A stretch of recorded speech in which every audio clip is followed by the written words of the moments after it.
प्राचीन भारतीय इतिहास में दोस्तों हम लोग वैदिक सभ्यता को पढ़ रहे हैं, जिसमें उत्तर वैदिक काल पढ़ रहे हैं। और कल पिछली वीडियो में हम लोगों ने दोस्तों उपनिषदों के महाकाव्यों को पढ़ा था। आगे हम लोग बढ़ते हैं। विविध महत्वपूर्ण तथ्य, विभिन्न महत्वपूर्ण तत्व। ऐत्रेय ब्राह्मण, ऐत्रेय ब्राह्मण में दोस्तों क्या कुछ मिलता है?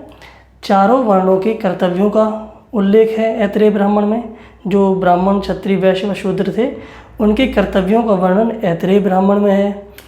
ऐत्रेय ब्राह्मण में ही शुनाशेप की कथा है, शुनाशेप आख्यान। इसमें दोस्तों शुनाशेप आख्यान में पिता के द्वारा 100 गायों के बदले में अपने बेटे को बेचा जाता है, राजा हरिश्चंद्र को। ठीक है। तत्पश्चात विश्वामित्र के द्वारा शुनाशेप, अर्थात इन्हीं का नाम था शुनाशेप, पिता के द्वारा जिसे बेचा गया, विश्वामित्र शुनाशेप को गोद ले लेते हैं। ठीक है। शुनाशेप की कथा में 100 गायों के बदले पिता अपने बेटे को बेच देता है। उसके बाद विश्वामित्र उसी बेटे को गोद ले लेते हैं। पुत्र को संसार सागर पार कराने वाली नौका कहा गया है ऐत्रेय ब्राह्मण में। ऐत्रेय ब्राह्मण में पुत्र के लिए दोस्तों संसार सागर पार कराने वाली नौका कहा गया है। अर्थात जिस प्रकार यमुना को एक नाव पार करा देती है, उसी प्रकार संसार सागर को पार कराने वाला पुत्र को कहा गया है ऐत्रेय ब्राह्मण में। दूसरा दोस्तों शतपथ ब्राह्मण है। इसमें दोस्तों राजा को प्रजा का अनुमोदन होना चाहिए, अर्थात राजा को प्रजा की जानकारी होनी चाहिए कि वह किस स्थिति में है। ठीक है। इसमें कुलाल चक्र अर्थात कुम्हार के चाक का उल्लेख है। कुलाल चक्र कुम्हार के चाक का उल्लेख है। अंबिका का रुद्र की बहन के रूप में उल्लेख है। अंबिका का रुद्र शिव की बहन के रूप में उल्लेख है। ये दोस्तों रुद्र की बहन के रूप में उल्लेख अंबिका का तैत्तिरीय ब्राह्मण में भी मिलता है। जो शतपथ ब्राह्मण है और तैत्तिरीय ब्राह्मण है, इन दोनों में अंबिका का रुद्र की बहन के रूप में उल्लेख मिलता है। ये दोनों ब्राह्मणों में कौन से? तैत्तिरीय ब्राह्मण व शतपथ ब्राह्मण। रेवा नर्मदा नदी, सदानीरा गंडक नदी तक आर्यों का विस्तार की चर्चा भी शतपथ ब्राह्मण में मिलती है। जल प्लावन कथा का उल्लेख भी शतपथ ब्राह्मण में। दोस्तों ये क्वेश्चन आते रहते हैं कि किस ब्राह्मण में क्या कुछ पाया गया है, तो शतपथ ब्राह्मण में जल प्लावन की कथा का उल्लेख है, याद रखिएगा। बृहदारण्यक उपनिषद में दोस्तों याज्ञवल्क्य के गार्गी संवाद है व याज्ञवल्क्य मैत्रेयी संवाद है। जो बृहदारण्यक उपनिषद है इसमें याज्ञवल्क्य व गार्गी का संवाद है और याज्ञवल्क्य व मैत्रेयी का संवाद है। ये दोस्तों सबसे बड़ा उपनिषद है। कौन सा? बृहदारण्यक उपनिषद। इसके प्रधान प्रवक्ता याज्ञवल्क्य हैं। आरुणि उद्दालक के शिष्य हैं ये। ठीक है। जो इसके प्रधान प्रवक्ता हैं, अर्थात जिसे इसने इसको बनाया है उपनिषद को, बृहदारण्यक उपनिषद को, वे याज्ञवल्क्य हैं, जो आरुणि उद्दालक के शिष्य हैं। आरुणि उद्दालक के शिष्य हैं। इसी में दोस्तों पुनर्जन्म के सिद्धांत का उल्लेख है। बृहदारण्यक उपनिषद में पुनर्जन्म के सिद्धांत का उल्लेख है और शतपथ ब्राह्मण में भी पुनर्जन्म के सिद्धांत का उल्लेख है। इन दो उपनिषदों में, शतपथ ब्राह्मण व बृहदारण्यक उपनिषद में, शतपथ ब्राह्मण व बृहदारण्यक उपनिषद में पुनर्जन्म के सिद्धांत का उल्लेख है। किसमें? शतपथ ब्राह्मण व बृहदारण्यक उपनिषद में पुनर्जन्म के सिद्धांत का उल्लेख है। अब चौथा देख लें, छांदोग्य उपनिषद। छांदोग्य उपनिषद, इसमें दोस्तों इतिहास पुराण को पंचम वेद कहा गया है। 4 वेद हैं दोस्तों, ऋग्वेद, यजुर्वेद, सामवेद, अथर्ववेद। तो जो 5वां वेद कहा गया है उसे छांदोग्य उपनिषद में इतिहास पुराण को कहा गया है। छांदोग्य जो उपनिषद है उसमें इतिहास पुराण को, पुराण 18 हैं दोस्तों, जिसमें कि इतिहास पुराण है एक, तो उसमें पंचम वेद कहा गया है। किसमें? छांदोग्य उपनिषद में इतिहास पुराण को। आरुणि उद्दालक व श्वेत केतु के मध्य संवाद है इसमें। छांदोग्य उपनिषद में दोस्तों आरुणि उद्दालक व श्वेत केतु के मध्य संवाद है। ब्रह्म व आत्मा की अभिन्नता के विषय पर, ब्रह्म और आत्मा की अभिन्नता के विषय पर आरुणि उद्दालक व श्वेत केतु के मध्य संवाद है। किसमें? छांदोग्य उपनिषद में। और दूसरा श्वेत केतु की अज्ञानता से आत्मज्ञानता तक की यात्रा का भी उल्लेख छांदोग्य उपनिषद में है। जो श्वेत केतु हैं उनकी अज्ञानता से आत्मज्ञानता तक की यात्रा का उल्लेख भी छांदोग्य उपनिषद में है।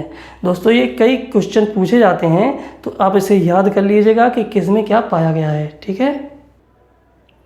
आगे दोस्तों छांदोग्य उपनिषद में श्वेत केतु की कहानी में दोस्तों छांदोग्य उपनिषद में श्वेत केतु की कहानी मिलती है। वृहदारण्यक उपनिषद व कौशिकी उपनिषद में है। ठीक है, जो श्वेत केतु की कहानी है दोस्तों वो तीन चीज़ों में है। किसमें श्वेत केतु की कहानी एक तो छांदोग्य उपनिषद में है, वृहदारण्यक उपनिषद में है व कौशिकी उपनिषद में है। ये तीनों उपनिषद में श्वेत केतु की कहानी मिलती है। श्वेत केतु ने महाभारत में महिला के लिए दोस्तों एक पति प्रथा की शुरुआत की थी। ठीक है, इस उपनिषद में अर्थात छांदोग्य उपनिषद में चांडाल को कुत्ता व शूकर को सुअर की श्रेणी में रखा है। छांदोग्य उपनिषद में चांडाल को कुत्ता व शूकर को सुअर की श्रेणी में रखा गया है। उपनिषद के चौथे अध्याय में अर्थात छांदोग्य उपनिषद के चौथे अध्याय में सत्यकाम जाबाल की कथा का वर्णन है। छांदोग्य उपनिषद में चौथे अध्याय में सत्यकाम जाबाल की कथा का वर्णन है। सत्यकाम व हरिद्रमत गौतम ऋषि के मध्य संवाद है। सत्यकाम की जो कथा है दोस्तों, सत्यकाम जाबाल की कथा है जो दोस्तों, उसमें सत्यकाम व हरिद्रमत गौतम ऋषि के मध्य संवाद है जो कि छांदोग्य उपनिषद में पाया गया है। ये कहानी बिन ब्याही माँ की है। जो सत्यकाम जाबाल की कथा है दोस्तों, ये कहानी बिन ब्याही माँ की है। जो उसके पिता का नाम पूछने पर वह माँ कहती है कि मैंने कई पुरुषों की सेवा की है। ठीक है, अन्य दोस्तों देख लें क्या क्या मिला है। जो यम और नचिकेता का संवाद है वह कठोपनिषद में मिला है। यम नचिकेता का संवाद कठोपनिषद में मिला है। कठोपनिषद दोस्तों कृष्ण यजुर्वेद की कठ शाखा का एक उपनिषद है। सत्यमेव जयते दोस्तों जो राष्ट्रीय वाक्य है, आदर्श वाक्य, वो मुंडको उपनिषद में मिला है। और मुंडको उपनिषद में ही यज्ञ की तुलना टूटी हुई नाव से की गई है। और मुंडको उपनिषद में ही यज्ञ की तुलना टूटी हुई नाव से की गई है। तैत्तिरीय ब्राह्मण देख लें दोस्तों। तैत्तिरीय ब्राह्मण में ब्राह्मण सूत का, क्षत्रिय सन का व वैश्य ऊन का यज्ञोपवीत करता था। तैत्तिरीय ब्राह्मण जो है उसमें दोस्तों ब्राह्मण के लिए सूत की रस्सी का, क्षत्रिय के लिए सन की रस्सी का व वैश्य के लिए ऊन का यज्ञोपवीत करता था। ठीक है, तैत्तिरीय ब्राह्मण में उल्लेख है। जो वैश्य शब्द है दोस्तों, जैसे ब्राह्मण, क्षत्रिय, वैश्य, वैश्य शब्द दोस्तों वाजसनेयी संहिता में पाया गया है। सर्वप्रथम वैश्य शब्द वाजसनेयी संहिता में पाया गया है जो कि शुक्ल यजुर्वेद ही कहते हैं इसे। शुक्ल यजुर्वेद वाजसनेयी संहिता एक ही बात है। ठीक है, उमा शब्द दोस्तों, जो उमा नाम है वह केन उपनिषद में पाया गया है। ठीक है, अथर्ववेद का पृथ्वी सूक्त वैदिक राष्ट्रीय गीत कहलाता है। जो अथर्ववेद का पृथ्वी सूक्त है दोस्तों वह राष्ट्रीय गीत है, जो वैदिक सभ्यता का राष्ट्रीय गीत है। ठीक है, अथर्ववेद का पृथ्वी सूक्त वैदिक का राष्ट्रीय गीत है। वैदिक सभ्यता का राष्ट्रीय गीत कौन सा है?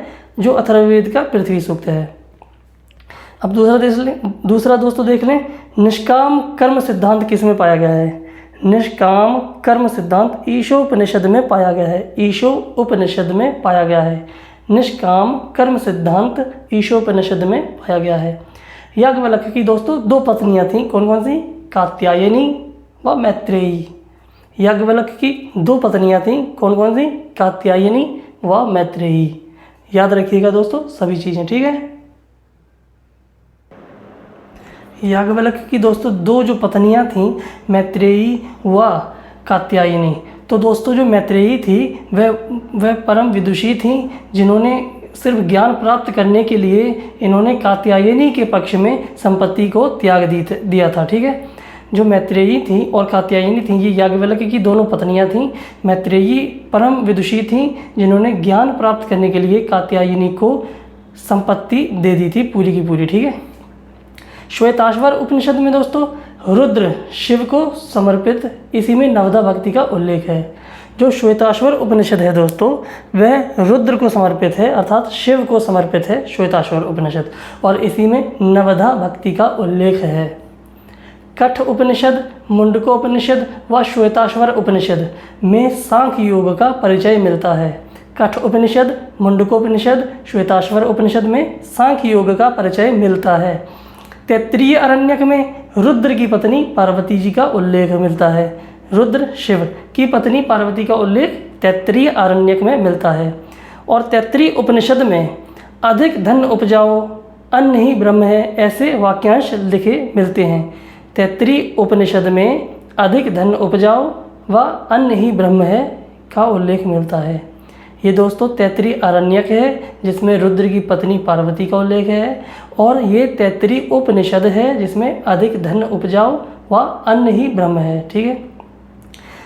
श्राद्ध की प्रथा की शुरुआत दोस्तों दत्तात्रेय के पुत्र निमि के द्वारा की गई थी।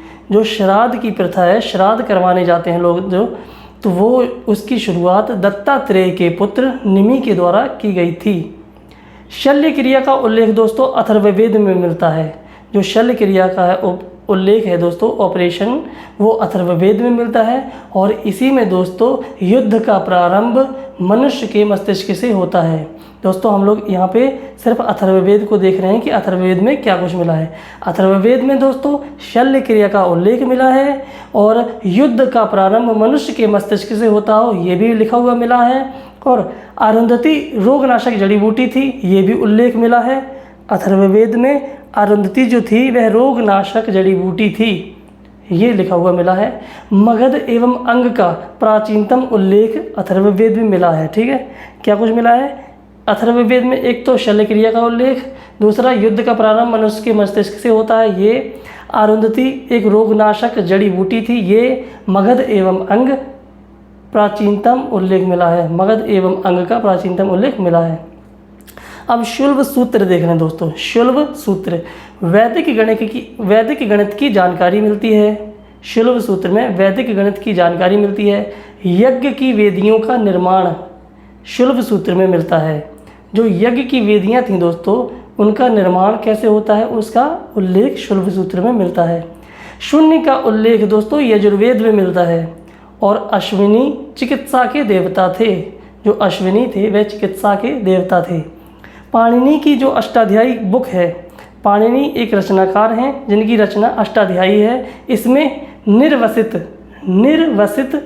वर्जित, अनिर्वसित, अवर्जित का उल्लेख है, और इसी में शूद्र का उल्लेख भी मिलता है। पाणिनि की जो अष्टाध्यायी है उसमें निर्वसित अर्थात जो जो चीज़ें वर्जित हैं उसका उल्लेख, और अनिर्वसित अर्थात जो जो चीज़ें अवर्जित हैं यानी कि उन चीज़ों को लागू नहीं किया जा सकता, इसका भी उल्लेख पाणिनि की अष्टाध्यायी में मिलता है। और शूद्र का उल्लेख भी पाणिनि की अष्टाध्यायी में मिलता है, याद रखिएगा। आगे दोस्तों देखते हैं कि विभिन्न कथन जो हैं कहाँ कहाँ मिले हैं। तो मैं कारु अर्थात मंत्र निर्माता हूँ। मेरे पिता वेशक वैद्य हैं। भेषज, मैं कारु मंत्र निर्माता हूँ। मेरे पिता भेषज वैद्य हैं। मेरी माता उपल प्रतिक्षिणी अन्न पीसने वाली है। उपल प्रतिक्षिणी अन्न पीसने वाली है। यह ऋग्वेद के 9वें मंडल में है दोस्तों। ठीक है। अस्तोमा सद्गमय, अंधकार से रोशनी की ओर ले जाओ, ऋग्वेद में है। समुद्र के उत्तर तथा हिमालय के दक्षिण में जो स्थित है वह भारत है, तथा वहाँ की जो संतान है वह भारतीय है। ये दोस्तों विष्णु पुराण में लिखा हुआ मिला है। समुद्र के उत्तर तथा हिमालय के दक्षिण में जो स्थित है वह भारत है, तथा वहाँ की संतान जो वहाँ रह रही है वह भारतीय है। ये विष्णु पुराण में उल्लिखित है। विराट पुरुष के मुख से ब्राह्मण, बाजू से क्षत्रिय व वैश्य जंघा से और शूद्र पैरों से उत्पन्न हुआ है। इसका उल्लेख 10वें मंडल के पुरुष सूक्त में मिलता है। सभा एवं समितियाँ, प्रजापति की 2 पुत्रियाँ थीं, ये अथर्ववेद में उल्लिखित है। सभा एवं समिति प्रजापति की 2 पुत्रियाँ हैं, अथर्ववेद में उल्लिखित है। एकम सद विप्रा बहुधा वदंती, एकम सद विप्रा बहुधा वदंती, ये ऋग्वेद में उल्लिखित है। ऋग्वेद के 10वें मंडल में दोस्तों ऋग्वेद के मंडल जान लें हम कौन कौन से हैं। ऋग्वेद के 10 मंडल जो हैं उन्हीं की जानकारी है। ऋग्वेद का जो पहला मंडल है उसमें दोस्तों जुआ से संबंधित जानकारी है। ऋग्वेद का पहला मंडल जिसमें जुआ से संबंधित जानकारी है। दूसरा मंडल दोस्तों ये घृत मद का है। दूसरा मंडल जो है ऋग्वेद का वह घृत मद का है। इसमें कृषि क्रियाओं के ऊपर बल दिया गया है। पहला मंडल जुआ से संबंधित जानकारी देता है। दूसरा मंडल एक तो घृत मद का है और कृषि क्रियाओं पर बल देता है। तीसरा मंडल दोस्तों यह विश्वामित्र का है, इसमें गायत्री मंत्र की चर्चा मिलती है।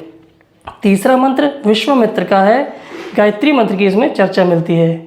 अब चौथा मंडल ये वामदेव ऋषि का है, इसमें कृषि अनुष्ठानों पर बल दिया गया है। जो चौथा मंडल है वह वामदेव ऋषि का है, जिसमें कि कृषि अनुष्ठानों पर बल दिया गया है। पांचवा मंडल दोस्तों अत्रि ऋषि का है। पांचवा मंडल जो है ऋग्वेद का वह अत्रि ऋषि का है, जिसमें घोड़े तथा अग्नि की चर्चा की जाती है। अत्रि ऋषि का जो मंडल है वह पांचवा मंडल है ऋग्वेद का, घोड़े तथा अग्नि की चर्चा मिलती है। छठवां मंडल दोस्तों ये भारद्वाज जी का है। ऋग्वेद का छठवां मंडल भारद्वाज जी का है, इसमें हरियूपिया अर्थात हड़प्पा शब्द का उल्लेख हुआ है। जो छठवां मंडल है ये भारद्वाज का है, इसमें हरियूपिया शब्द का उल्लेख हुआ है। सातवां मंडल दोस्तों वशिष्ठ ऋषि का है, जिसमें कि दशराग युद्ध का वर्णन तथा वरुण की भी पूजा इसमें की जाती थी, उल्लेख है। जो सातवां मंडल है वह वशिष्ठ ऋषि का है, जिसमें दशराग युद्ध का वर्णन है और इसमें उल्लिखित है कि वरुण की भी पूजा की जाती थी। आठवां मंडल दोस्तों कण्व ऋषि का है। जो आठवां मंडल है ऋग्वेद का वह कण्व ऋषि का है, जिसमें अनार्यों की चर्चा मिलती है, जो कि आर्य नहीं थे, उसमें चर्चा मिलती है। किसमें? आठवें मंडल में, जो कि कण्व ऋषि का है। ऋग्वेद का जो नौवां मंडल है दोस्तों वह पवमान व अंगीरा का है। जो ऋग्वेद का नौवां मंडल है वह पवमान व अंगीरा का है, जिसमें सोम देवता को समर्पित है। जो नौवां मंडल है दोस्तों वह पवमान व अंगीरा का है, जो कि सोम देवता को समर्पित है। इसमें एक भाषण है कि मैं कवि हूँ, मेरे पिता वैद्य हैं, माता अन्न पीसती है। ठीक है, ये यही कथन है दोस्तों। विविध कथन जो ये ऊपर मैंने लिखा था, ये यही कथन नौवें मंडल का मैं उदाहरण। इसके बाद जो 10वां मंडल है वह अंतिम मंडल है दोस्तों ऋग्वेद का, उसकी जानकारी मैं आगे वाले डैशबोर्ड पे लिखूँगा। ओके, ऋग्वेद का जो दोस्तों 10वां मंडल है, अंतिम मंडल है, वह क्षुद्र सूक्तिया महासूक्तिया के द्वारा रचित है। इसमें दोस्तों एकत्ववाद, बहुदेववाद व सर्वेश्वरवाद का उल्लेख है, अर्थात एक देवता को भी पूजा जाता था, बहुत देवताओं को भी पूजा जाता था और सभी देवताओं को पूजा जाता था का उल्लेख है 10वें मंडल में।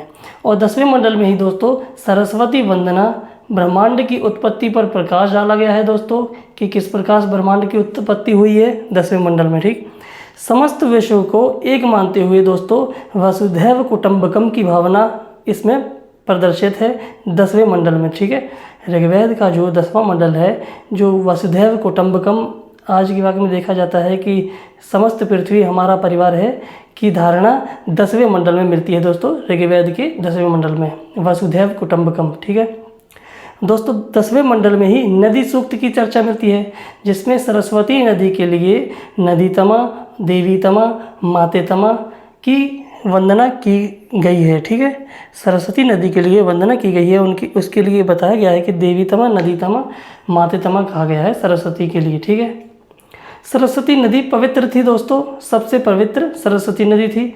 जो सिंधु नदी थी वह सबसे महत्वपूर्ण नदी थी, सर्वाधिक इसका उल्लेख हुआ है।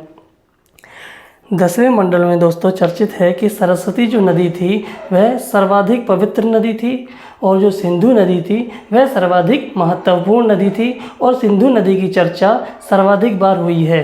ठीक, पुरुष सूक्त में 4 वर्णों का उल्लेख मिला है। जो ऋग्वेद के 10वें मंडल का पुरुष सूक्त है, ये दोस्तों ऋग्वेद के 10वें मंडल में ही है सूक्त। ठीक है, एक पुरुष सूक्त, नदी सूक्त, विवाह सूक्त, ये सभी सूक्त 10वें मंडल में हैं।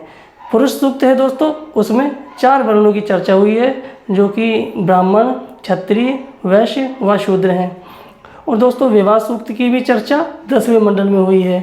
इसमें दोस्तों अनुलोम विवाह, जिसमें कि उच्च कुल का पुरुष निम्न कुल की स्त्री होती है, व प्रतिलोम विवाह, इसमें उच्च कुल की स्त्री व निम्न कुल का पुरुष होता है। ठीक है, इसकी चर्चा है।